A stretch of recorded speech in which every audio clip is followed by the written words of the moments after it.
Hi, welcome to a Superspace Theory video. This is going to be more of a reflections video, but also an overview of some of the central themes of superspace theory, focused around the principle that size is distance at fundamentally smaller levels of physics, and also looking at some of the problems that superspace theory addresses in the physics that we have today.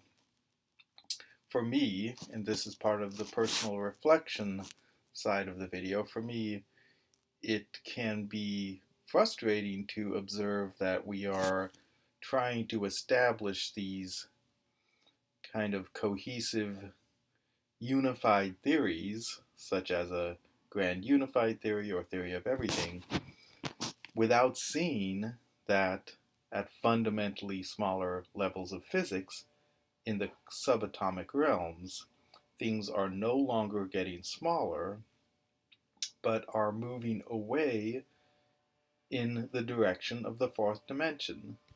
This being perhaps the core principle of superspace theory. And when I look at physicists, scientists, mathematicians trying to figure out what the most fundamental constituents, the most fundamental particles, the most fundamental aspects of nature are, I can see how this lack of understanding of the fourth dimension inhibits our ability to actually create a true unified theory. So just to go into it a little bit as an overview, um, I usually start with this image here from my book, Superspace Theory, because this basically shows exactly the problem we're dealing with in a very simple graph. So when we think of our universe, the 3D, the three-dimensional universe we live in, we look at objects and we determine, I'm just trying to get a smaller brush here.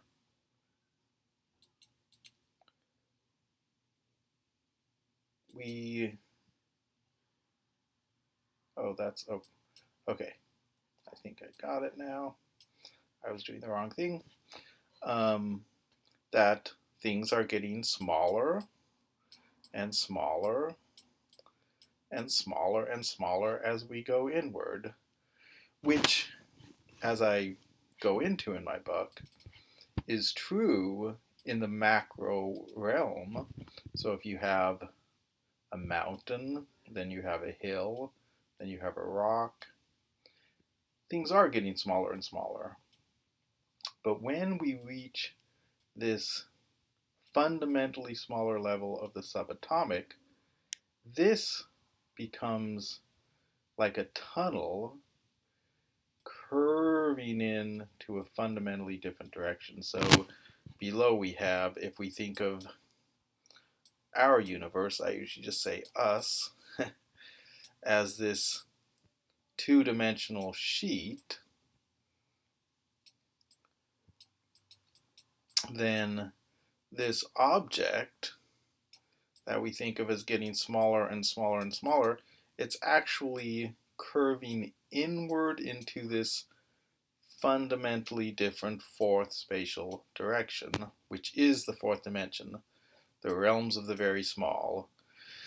As I like to say, at some point, when we get to fundamentally smaller levels of the subatomic, we are no longer getting smaller, we are moving in this fourth spatial direction, which is a fundamentally different direction or degree of freedom beyond the three dimensions of our own universe. So that's that a quick overview of that core principle that size is distance at fundamentally smaller levels of physics.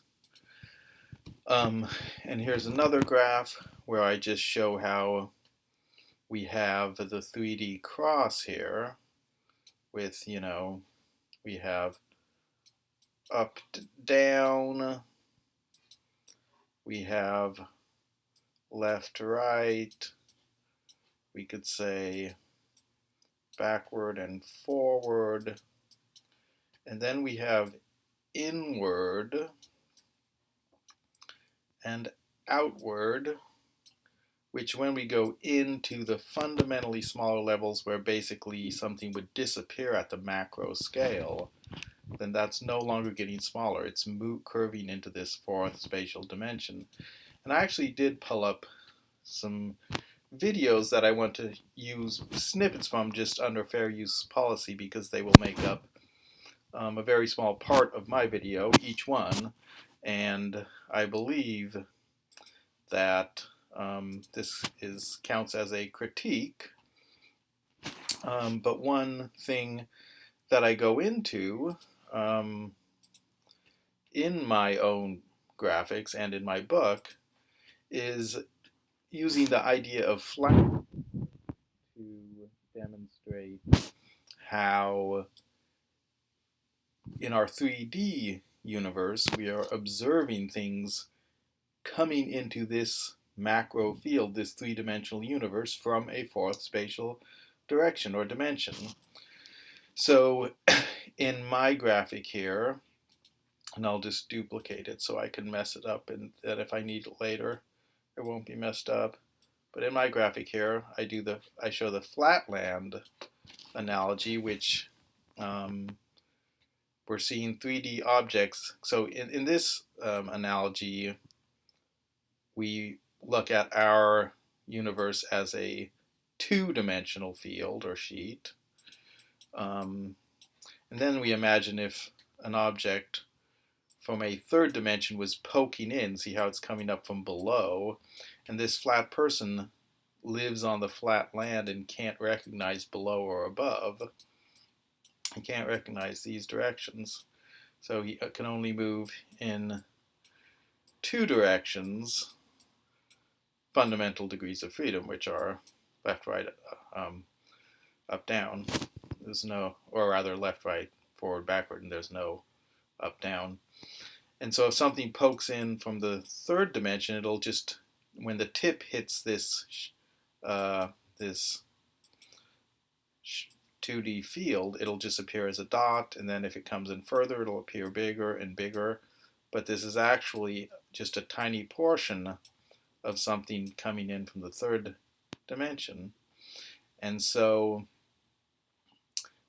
as an analogy, our universe would be this sheet, and there would be dimensions lying alongside or under our field of the universe. And so I look at it as if we were seeing 4D objects, as we would see them as poking into our 3D universe. So if a 4D object was just poking in, the first thing we'd see would be a tiny point, right? Tiny points in our 3D space. But these tiny, just like in this up here, these tiny points would represent something poking in from the fourth dimension. And that fourth dimension isn't in some mysterious, sideways direction that we can't possibly imagine or comprehend. That fourth dimension is in the direction of small. That would be analogous to this being the direction of small. That's what's so hard, I think, to wrap the mind around. But once we get that concept and realize that when we curve inward far enough to fundamentally smaller levels, we are moving in a fundamentally different dimensional direction, and things are not getting smaller. But what I wanted to just a little bit of a video I wanted to check out in regard to this is this TED-Ed video on the flatland concept. We can think of this visit as a series of 2D cross-sections of a 3D object. Well, we can do the same thing in the third dimension with a 4-dimensional object. So this is exactly what I was showing in my Let's say that a graphic, hypersphere is the 4D equivalent of a 3D sphere. When the 4D object passes through the third dimension, it'll look something like this. It's just Let's look at one more way of representing a 4-dimensional object. Let's say we have a point, a 0-dimensional shape. Now we extend it out 1 inch, and we have... Okay, so this was let's say that a hypersphere is the 4D equivalent of a 3D sphere. It's just a ball getting bigger and smaller, so it would come from the tiniest point,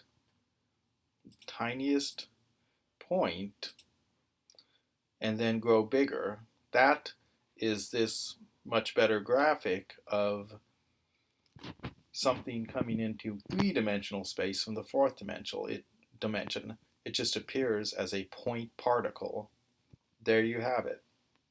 That's exactly what we're seeing. When we observe fundamental particles in the quantum realm, we are peering into the 4th dimension, which lies alongside our own 3-dimensional field of space. That's exactly what is happening. And so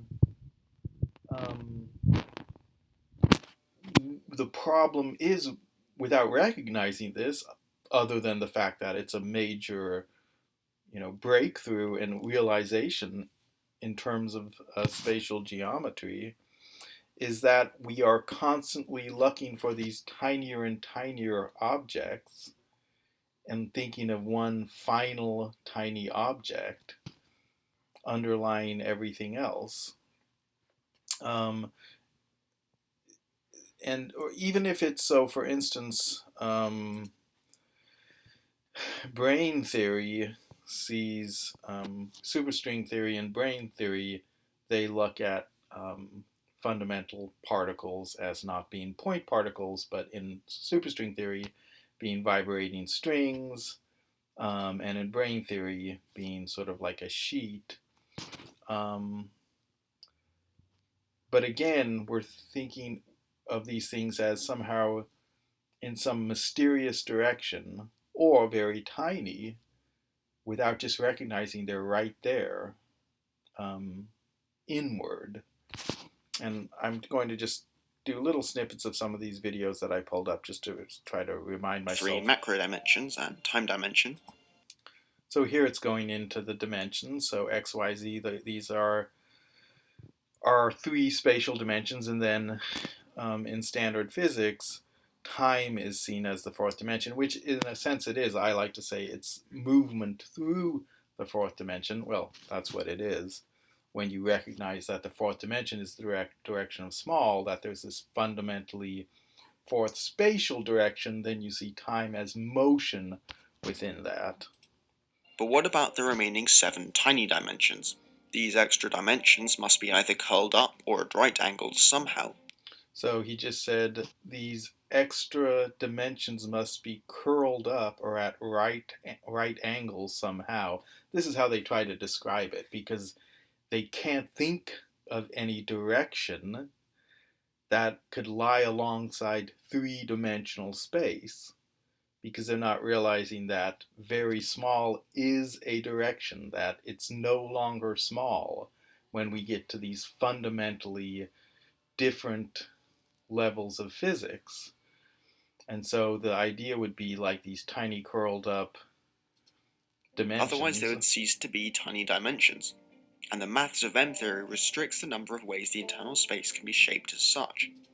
So that again just demonstrates the issue with seeing things as getting tinier and tinier and tinier. That's a fundamental stumbling block in our understanding of where the 4th dimension is, what the 4th dimension is, the nature of fundamental particles, and so on.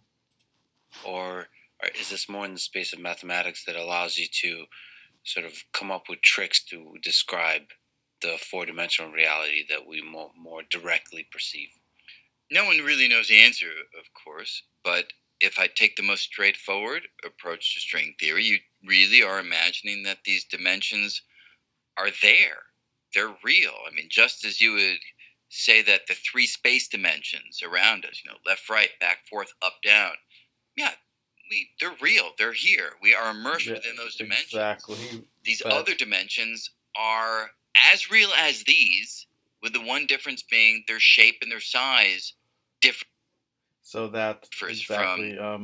Again, it's trying to imagine a direction or a place that literally doesn't exist, because we can actually see it all. We can actually see it all. And there was one really fun little snippet that I liked, that I'll try. Oh, this here. Okay, so this is really cool because this shows going inward into the subatomic. And so playing this, I like to imagine that instead of going inward into smaller and smaller levels, we're going through a tunnel, because that's one way I talk about it, that we have to look at it as a tunnel in the fourth spatial direction. And so let's just turn the sound down. But so imagine that this is something coming at us like it's a big mountain or something, or a strange object in the distance coming toward us rather than going smaller. It's coming toward us. It's massive and it's coming toward us. And so here we are. We're moving through this strange area, and now we see a distant light far, far away. Far away light, and it's coming closer through this space. And it's this strange object with balls, protons, neutrons. And then we move in and we see, something inside. We're moving in this, we move forward through this strange tunnel of force fields and strange objects. We're moving forward. And I wish they would have gone further in.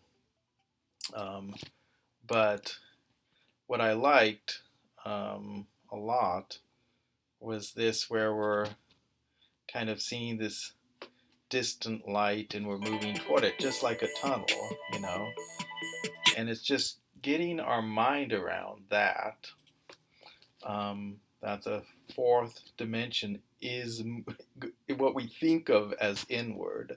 That's what will transform our understanding of the fourth dimension.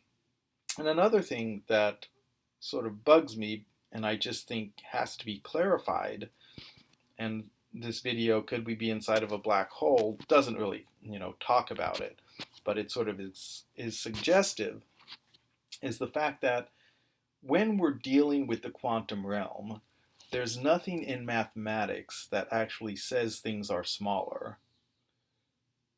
We're just dealing with numbers, describing various planes and fields and dimensions, and there's nothing actually saying it's smaller. And I read one article that I mentioned before, and I wish I could find it, but one was stating how in the mathematics, when we go back toward the singularity at the beginning of the Big Bang, we can interpret it as saying space is getting larger rather than smaller. Now, this person did not suggest that smaller is a direction, a fourth spatial direction or anything like this, but they are just, recognizing that math, in the same way that in the math, time has no direction, although time actually does have a direction as the flow through the deeper dimensions of superspace. But, mathematically, things are not necessarily smaller. There's nothing in the math that says these things are smaller. It's defined for all past and future times independently of the ball. Geodesics generally don't just end, except at singularities. In fact, in general relativity, singularities are defined as the endpoints of geodesics. All geodesics in the universe come together and terminate at the Big Bang. We call the Big Bang a past space-like singularity because it occupies all space in the past. Occupies all space in the past. Yeah, that's the idea. They're trying to say it's smaller without saying it's smaller, or say it's not smaller while still pretending that it goes inward into the very small, but recognizing that when we hit infinity, things can't really be said to be small. Which I have another little clip talking about that. A black hole contains a future space-like singularity, which means that all geodesic are the outside universe. So the black hole and the Big Bang singularities are starting to look more alike. Okay, and I'm not even really sure why. I think that was the idea of the singularity, and how in superspace theory the singularity is not a point, it's a direction, right? So infinity is not a point, it's a direction. Um, and maybe I have something I can pull up for that. I think I'll just use this same graph here.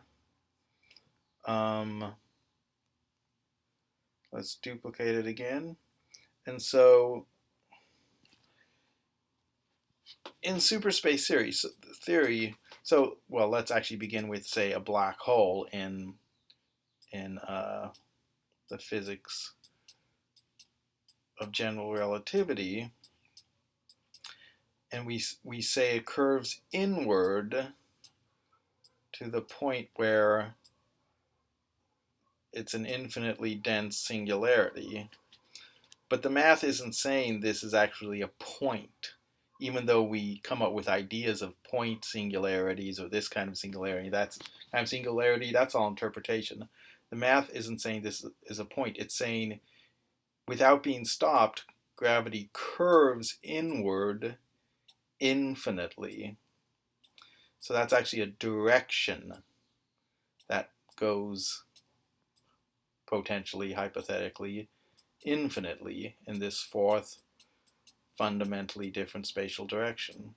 So the point is an interpretation, a point of infinite density, infinitely small, which doesn't actually make sense. When it says infinite, it's talking about a direction. So this infinite, the infinity in math is not nonsense.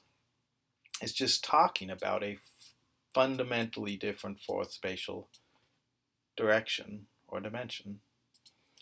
And that's what we're missing. And so even with singularities, mathematicians kind of go back and forth on whether there really is a singularity, really is a point of infinite density, or if that's just an interpretation and that our theories have actually broken down, even when dealing with black holes and the Big Bang. And this, I think, is where Sabine, I believe you pronounce her name, she's addressing this. Singularities are places where both the curvature and the energy density of matter become infinite. Both the curvature and energy density of matter become infinitely large. At least infinitely large. Again, large or small doesn't apply. It's just infinite. That's what general relativity predicts. This happens, for example, inside black holes and at the beginning of the universe. In any other theory that we have, singularity are a sign that the theory breaks down. So she's that we allow for these infinities in the theoretical black hole, and in the Big Bang theory. We're allowing those those infinities to exist, but when they pop up in our other theories, we see it as a sign that the math is broken down. And some people feel like the math is broken down in the Big Bang model and the theoretical mathematical model of a black hole. But actually, the infinities are always there. the math is actually, I believe, telling the truth, because the infinities are a direction outside of our 3D space. And has to be replaced by a more fundamental theory. And we think the same has to be the case in general relativity, where the more fundamental theory to replace it is quantum gravity. So again, she's saying that even general relativity, the infinities popping up in the model of a black hole should be replaced.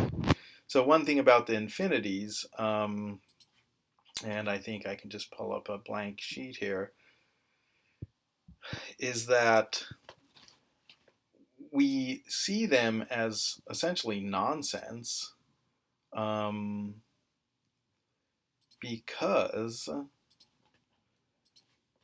we don't understand that they're not here in our own 3D space, that they're talking about a different direction. So say you have, you're trying to look at an object, and you know, your equation goes to whatever, like 1 divided by 0, which would suggest that the mass either becomes infinitely large, or the equation becomes infinite, because you can divide 1 by 0 infinitely.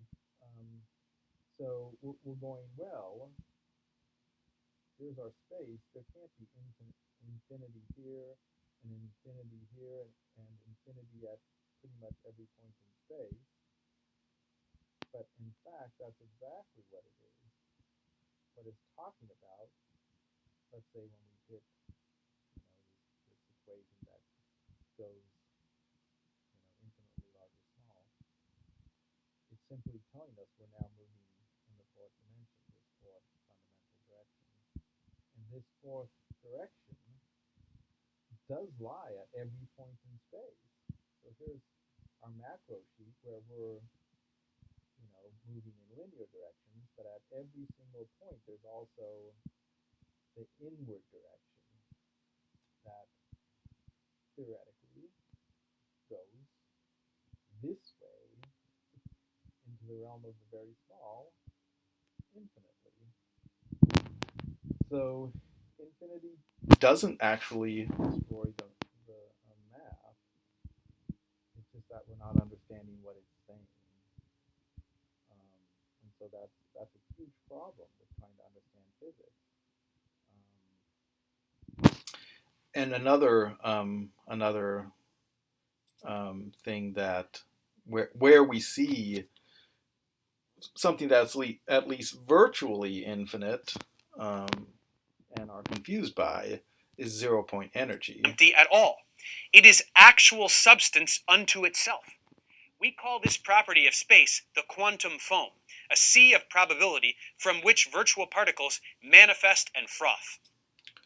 Okay, so this quantum foam that underlies our universe, again, it's as simple as looking at it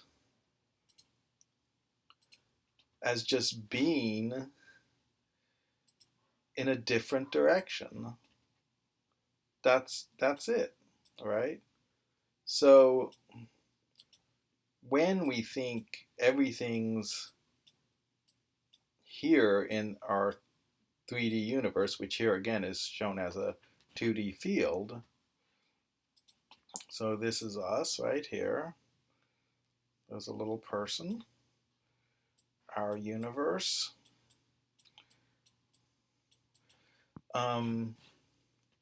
So we imagine like quantum foam is somehow right here popping in and out. Like, how can such a great energy be here?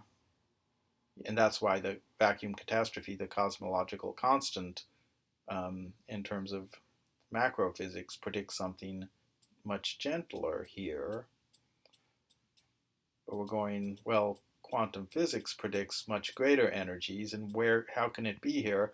Well, it's not here, it's down here in a completely different spatial field in the fourth dimension, or the fourth dimensional direction. This down here this is a better graphic, so it needs a thicker line. This down here is where the quantum foam is. It's in its own field of space in this fundamentally different fourth direction. So that solves the whole vacuum catastrophe thing, because we're talking about two different fields of space, where quantum foam or vacuum energy is supposed to be incredibly, high, and where we're seeing, cosmic microwave background in our field of space that's low. Because of this, empty space actually has measurable energy. Law of... Actually, this was the one I was looking at. Based on our current observations and using the cosmological constant, the vacuum energy density comes out at 10 to the minus 29 grams per centimeter cubed. So what happens? That's the predicted vacuum energy, which is a very large number. When we look at this from a quantum mechanics perspective? 0-point energy, or vacuum energy, is the lowest possible energy that a quantum mechanical system can have. Due to Heisenberg's uncertainty principle, the quantum systems constantly fluctuate in their lowest energy state. This applies to atoms and molecules, but also to empty space or the vacuum. I think I got that wrong. The vacuum energy density comes out at 10 to the minus 29 grams. That may be the actual lower number there. Anyway. But also to empty space or the vacuum, which must also have these properties. According to quantum field theory, the universe can be thought of as continuous fluctuating fields, as causing an overall quantum vacuum energy density. And in this way, the standard model of particle physics provides a theoretical calculation of 122 orders of magnitude, 3 grams per centimeter, at 10 to the 93 grams per centimeter cubed. 122 orders of magnitude larger than that based on general relativity and the observations of the expansion of the universe. So that's it right there. So general relativity's the observations and predictions is of a much, much smaller level of energy than quantum physics, quantum mechanics, vacuum energy density. So these don't match up. And that's the whole problem with the idea of a theory of everything, is that these two different levels don't match up. But again, we're just looking at two different fields of space, right? So when we're dealing with macro space, general relativity, we're up here, and then when we go inward through the subatomic, we're dealing with deeper fields of space that are not up here in our 3D universe. And so, say with gravity, the whole problem, getting back to the infinities, is when we try to combine general relativity and the curvature of space with the math of quantum mechanics, it says all of our equations end in infinity, right? Because it's telling us of this direction moving outside of our 3D space. It's the same problem over and over again. Just being able to realize that the infinities we see are speaking of a direction. They're speaking of a direction which is the fourth spatial dimension, staring us in the face as the realms of the very small. And so these conundrums, these issues that we're having that we can't get past, have to do with exactly that we're not recognizing where the fourth dimension is. And it's also, when we talk about quantum field theory, it's also, confusing our understanding of why quantum particles have their particular nature. Because in quantum field theory, and let me pull up my graphic first,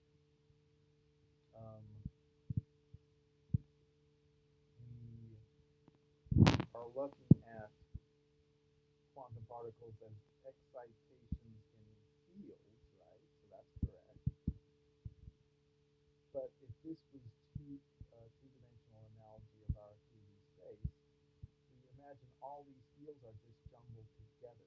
They all exist together the same way in our 3D space. They're all here, and here it's a 2D analogy, but they all exist together. Whereas in superspace theory, we recognize that these fields lie alongside each other in the deeper or the greater bulk of superspace. And so, if our universe is up here and we go inward, we have a particular quantum particle or nucleon here, and then deeper still we have one here, and deeper still we have one here. And they're literally going in a direction, that fourth direction. And that's why they have their nature. And I won't get into how these are actually not excitations, but holes, energetic or energy holes. But anyway, we just have to understand these fields are not all jumbled together. And that's where this little video actually shows it that way. Example, there would be a field for the down quark, saying. the W boson, the up quark, the electron, and the antineutrino. All these fields And here he intuitively stacks them up extend on top out of each other. in all of space-time. But he says they all exist all together in all of space-time. But see how he intuitively stacks them, because it's easier to understand that way. And I actually screenshot that because that's such a great representation that we're going inward, and say our universe is somewhere up here, inward, and these particles are what they are because of the level of the field where they're located, the level moving in a direction. And so I think he's just doing this because it's clearer picture, but it shows exactly what it is, that these levels actually do exist as separate fields moving in a fourth dimensional direction. In other words, the fields are always there and exist everywhere, including inside your body. Now, although they exist everywhere and you can't see them, they are not nothing. They are teeming with virtual particles. So it's just confused because we don't understand this fourth dimensional direction. And that's probably one of my biggest looking at physics and seeing how this lack of understanding really jumbles up our understanding of physics. There are other things, such as here we're talking about astronomers find new type of stellar object. We're always finding these energetic stellar objects that we try to explain, and as we get more observational tools such as James Webb Space Telescope, we find more and more, and then we start to see how we have to change how we view the age of the universe, etc. And we're having trouble explaining these objects with our current theories of physics. So we always just fall back on, well, black holes, rotating black holes, binary black holes, giant black holes, biggest black hole ever. When in fact, the energy's coming in from underlying dimensional fields. And I think I have something that'll work here. It wasn't really meant for this particular explanation. But here, if you think of, so when we go inward, the fields become more and more energetic. And so let's say in our universe, in our spatial field, we have a massive object. We don't have to just say they're all, black holes, and the disk around it is so powerful, it's emitting energy as it destroys energy. That's our one fallback. No, this energy can be coming in like a white hole or a tiny Big Bang from deeper fields from the quantum realm. So energy does come into our universe over and over and over again rather than just in one Big Bang. And we could clearly understand that if we understood that the fourth dimension lies in the direction we think of as inward, and that energy is emerging through that direction. So, one of my predictions I make in my book, and there's not really any concrete predictions, but it's that simply over time we will continue to discover more and more energetic objects that can't be explained by current physics, and the idea that the Big Bang, brought all energy into our universe in the creation of the universe, and that energy cannot continue coming in much longer. So this is showing how this one And the object rotation rate slows. can't be explained because this powerful magnetar shouldn't be able to exist over decades. And generate radio emission for a few months to years. However, our new source has been active for much longer. We searched archives of data going back 30 years and found that it had been active since at least 1988. And so there's this incredible energy source that's not dying, like it's not being swallowed by a black hole. It just keeps going, and it's can't be explained by our current model of physics. And there are a lot of things like this. And so I think the one thing I am looking forward to being recognized is that core principle that size is distance at fundamentally smaller levels of physics, and that size is distance. I actually wrote that down. I had some notes for this, but I didn't really need them. Size is distance at fundamentally smaller levels of physics, and that the realm of the small, what we think of as small, is the fourth dimension.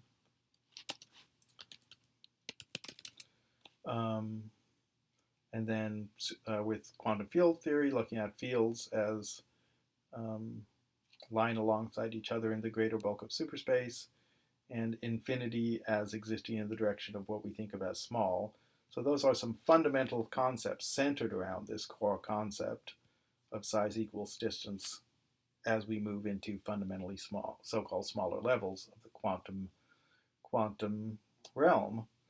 And so, yeah, I guess that's most of what I wanted to say, just expressing how I believe this core principle and the other principles of superspace theory are being shown through our examination of physics. It's just this shift in perspective that will allow us to understand the fourth dimension, understand where these fields lie in relation to each other, understand the nature of time as motion through this fourth dimension, and how that affects the phenomena of gravity, which I've talked about in other videos. And I just think that we will need to make this shift in this understanding of the fourth dimension as lying in the direction of small. And I do hope that I do get some credit for my part in hopefully sharing this with the world. But either way, it's just a leap that we have to be able to make in our minds in order to actually understand the universe we live in and beyond. Thank you for watching this video.